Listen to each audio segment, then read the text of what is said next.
Hello, Governor. What a wonderful time today, where we can learn to laugh and... You shall not pass! Stimming, stop looking at me, swan, is what allows us neurodivergence.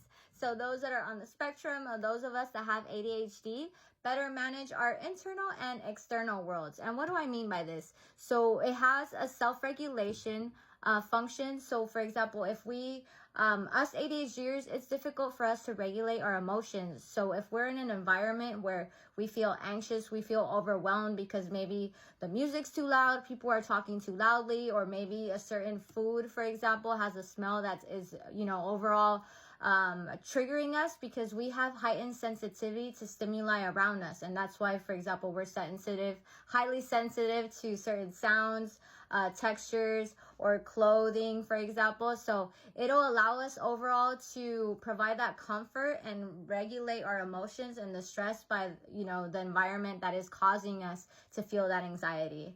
And then another purpose it has, it's a coping mechanism. So for example, if we those of us that have ADHD, it's very difficult for us to focus and complete our task, even when it's tasks that we want to do, which I know sounds, it doesn't sound like it makes sense, but unfortunately that's a common ADHD struggle. So when it's especially tasks that we, do not find interesting at all, it's difficult for us to complete this. So overall, stimming allows us to provide that excitement, or in my case, if I'm forgetting something, if I'm leaving the room and I already catch myself that I'm going to forget, I'll make a sound, or I'll start singing a song that I know that makes me happy and will keep me engaged in what I'm trying to do.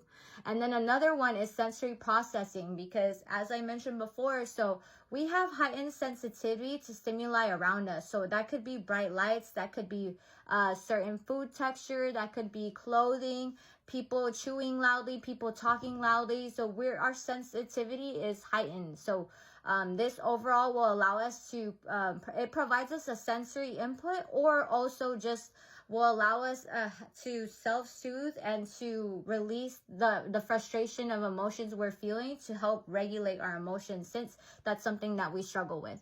And then another one, and this was more focused on those on the spectrum, self-expression and communication. So for example, there's different levels of autism, and autism just means the way you communicate with the world is different than a neurotypical. So sometimes, for example, nonverbal communication is more common depending the level of autism you have. So by being able to not fully express yourself from words, by stimming allows you to communicate if you're excited, if you're frustrated, or if you're overwhelmed by something in that moment. And also focus and concentration. So like I said, if we are, if we're forgetting something, if we don't find that excitement in a task, it'll help us again to stay engaged in the task we're trying to complete. So it could be anywhere from body movements, it could be repeating the same sounds, repeating the same movie quotes, repeating the same songs over and over and over again. So as a 31-year-old woman with